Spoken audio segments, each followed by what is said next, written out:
पहली बार प्रदेश के मुख्यमंत्री बने सुखविंदर सिंह सुक्खू ने अपने कार्यकाल का पहला बजट प्रस्तुत किया है। विपक्ष इस बजट को किस तरीके से देखता है, उस पर राय जानने के लिए हमारे साथ मौजूद हैं पूर्व मुख्यमंत्री एवं नेता प्रतिपक्ष जयराम ठाकुर जी। ठाकुर साहब, आज बजट प्रस्तुत किया गया है, पहला बजट है एज ए मुख्यमंत्री सुखविंदर सिंह सुक्खू का। किस तरीके से बजट को देखते हैं? देखिए, बहुत ही निराशाजनक बजट है और मैं कभी उम्मीद नहीं कर सकता था कि बतौर मुख्यमंत्री इस प्रकार से तथ्यों को छुपाने की कोशिश होगी बजट में और वाहवाही लूटने की कोशिश होगी। अधिकांश योजनाएं केंद्र सरकार की और अधिकांश योजनाएं जिनके माध्यम से केंद्र सरकार से बजट का प्रोविजन है, सब्सिडी देने का प्रोविजन है। और ख़ास तौर से मैं जिक्र करना चाहूँगा जो ग्रीन हिमाचल का उनने बड़ा लंबा चौड़ा जिक्र किया कि हिमाचल प्रदेश में हम इलेक्ट्रिक बसेस के साथ साथ में जो सोलर एनर्जी पर ज़्यादा फोकस होकर के काम करेंगे। और ये योजना के लिए और इसके लिए उनने बहुत सारी चीज़ें कही कि हम सब्सिडी इतना देंगे, हम इतना ये करेंगे। मैं यही कहना चाह रहा हूँ, सब्सिडी तो केंद्र की सरकार दे रही है, आप स्टेट की ओर से क्या कंट्रीब्यूट कर रहे हैं उसमें? और एक बार भी जिक्र आपने केंद्र सरकार का किया नहीं। अगर जिक्र करते कि केंद्र सरकार की, मोदी जी की सरकार जो है सारी चीज़ को प्रमोट कर रही है, इसके लिए हमको केंद्र से भी सहयोग करिए तो अच्छा होता। और दूसरी बात, हिमाचल प्रदेश में जो भारतीय जनता पार्टी की योजनाएं, उन योजनाओं का जिक्र ही नहीं है। क्या होगा सहारा योजना का, कोई जिक्र नहीं किया। क्या होगा गृहिणी सुविधा योजना का, क्या होगा हिम केयर का, क्या होगा मुख्यमंत्री स्वावलंबन योजना का, क्या होगा हिमाचल प्रदेश में हमने जो अटल आदर्श विद्यालय की योजना चलाई हुई है, क्या होगा शगुन योजना का। ऐसी बहुत सारी जनहित में चलाई हुई योजनाएं, उन योजनाओं का जिक्र ही नहीं है। और हम उनसे यही प्रश्न कर रहे थे, पूछ रहे थे कि वो योजना रहेंगी या आपने बंद कर दी। और सही मायने में उनका यही है कि इन योजनाओं को बंद करने का लक्ष्य है और ये बंद करेंगे तो मैं इस बात को कह सकता हूं कि बहुत बड़ा नुकसान कांग्रेस की सरकार को झेलना पड़ेगा।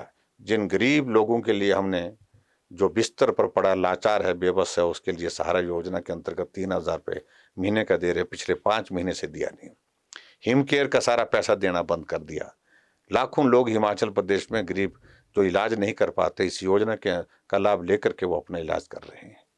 गृहिणी सुविधा योजना का जिक्र नहीं किया। और शगुन योजना, जहां हम एक बीपीएल परिवार की बेटी की शादी के लिए 31,000 रुपये उसको शादी के अवसर पर देते हैं, उस योजना को बंद कर दिया। इसलिए बहुत दुर्भाग्यपूर्ण है। कभी भी हमने किसी बजट में ऐसा नहीं कि पिछली सरकार की तमाम योजनाओं को बंद कर दे।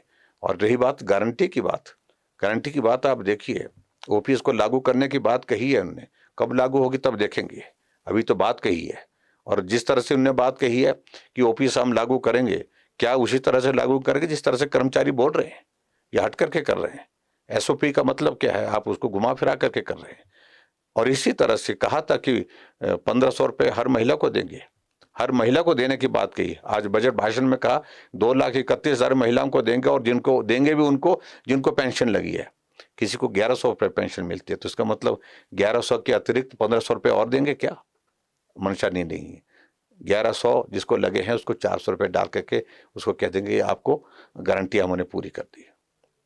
सर, मुख्यमंत्री कह रहे हैं कि पहला ये ऐसा बजट है जिसमें रिसोर्स मोबिलाइजेशन की तरफ ध्यान दिया जा रहा है, पैसा इकट्ठा किया जाएगा, राजस्व बढ़ाया जाएगा, फिर चाहे वो शराब की बोतल पर 10 रुपये सेस लगाने की बात हो या जो हाइड्रो पावर प्रोजेक्ट पर सेस लगाने की बात हो। इस तरीके से जो है वो पैसा इकट्ठा राज्य में किया जाएगा और जो है आगामी 5 से 10 सालों के अंदर ही जो है वो हिमाचल प्रदेश एक सबसे बेहतर राज्य जो है वो देश का बनेगा। हम भी ऐसी उम्मीद करते थे कि रिसोर्स मोबिलाइजेशन के लिए होंगे कुछ प्रयत्न, वाटर सेस लगाने की बात कही, और जब तक ये नहीं होता है, और मुझे पूरा भरोसा, मुझे तो ऐसा लग रहा है कुछ नहीं होगा, ये बातें रह जाएंगी इनकी, एक पैसा नहीं आएगा उसमें, क्योंकि उसमें संभावना नहीं लग रही है मुझे।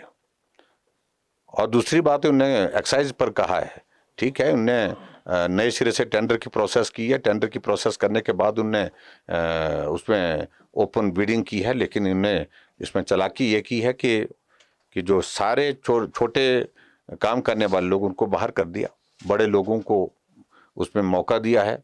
और बड़े लोग जो है वो बोली तो ज़्यादा लगाएंगे, लेकिन रेवेन्यू कितना देते हैं ऐसा अनुभव बहुत खराब रहा है पीछे का। और मैं इस बात को मैं ज़रूर कहना चाहता हूँ, पिछली 12 से 17 तक की कांग्रेस की गवर्नमेंट उस वक्त भी इसी तरह से किया था लगभग ने, लेकिन उसमें सैकड़ों करोड़ रुपए का नुकसान हुआ, प्रदेश का रेवेन्यू आया ही नहीं, बड़े लोग लूट के चले गए थे। सोलर एनर्जी की भी यहाँ पर बात की है मुख्यमंत्री ने कि सोलर एनर्जी को बढ़ावा दिया जाएगा, उसके लिए अनुदान दिया जाएगा और युवाओं को उसमें रोजगार देने का प्रयास किया जाएगा। ये सारी योजना केंद्र सरकार की है। जो भी यहाँ सब्सिडी देने की बातें हुई हैं वो केंद्र सरकार का अगर बजट देखेंगे, उस बजट के अंतर्गत बहुत सारी योजनाएं हैं जिन योजनाओं के माध्यम से पैसा इसमें दिया जा रहा है। इस बात को सोचने की आवश्यकता है। रोजगार की देने की बात यहाँ पर कही थी कि 1 लाख रोजगार जो है वो हर साल दिया जाएगा, 5 लाख रोजगार दिया जाएगा, लेकिन अब कह रहे हैं कि 50,000 जो है वो सरकारी क्षेत्र में रोजगार दिया जाएगा और 40,000 के करीब जो है वो निजी क्षेत्र में रोजगार देने की बात यहाँ मुख्यमंत्री कह रहे हैं। किस तरीके से दिखते हैं जो एक रोजगार का वायदा युवाओं के साथ किया गया था? देखिए, ये सारी बातों का कोई मतलब नहीं है। जिनको रोजगार मिला था उनको बेरोजगार कर दिया, आउटसोर्स पर छोटे छोटे गरीब लोग लगे हुए थे उनको निकाल दिया। ये सरकार रोजगार देने की बात कर रही है।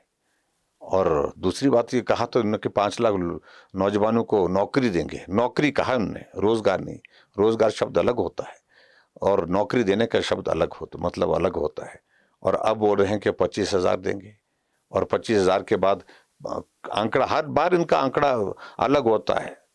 मुझे कई बार इस बात को लेकर बड़ा विचित्र लगता है कि मुख्यमंत्री है तो आंकड़ा तो कम से कम एक रहना चाहिए। ऋण कभी 70,000 बोलते थे, फिर 75,000 पे पहुंच गए, फिर 81,000 पे पहुंच गए, अब 95,000 पर पहुंच गए। क्या मतलब होता है सारी चीज का? जो फैक्ट है वो फैक्ट है। तो इसलिए इस बजट में कोई भी इस प्रकार की सारी चीजें जो हमने अभी तक इसमें देखी, कोई भी इसमें कोई विजन नहीं है, दिशाहीन है। और सबसे बड़ी बात यह है कि प्रदेश सरकार की नई योजनाएं जो है उसमें कोई नयापन नहीं है। और जो पुरानी योजना, जो हमारी भाजपा की पुरानी योजना, उनको नाम बदल करके इन योजनाओं को कुछ को अपने साथ जोड़ दिया, कुछ को बंद कर दिया। कितने नंबर देंगे सर बजट पे? मेरी ओर से तो 0 है इसके लिए।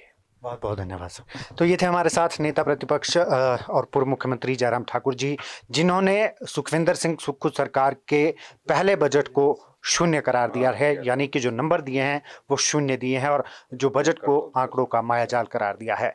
दैनिक सवेरा टीवी के लिए शिमला से कैमरामैन सुशांत के साथ गजेंद्र शर्मा।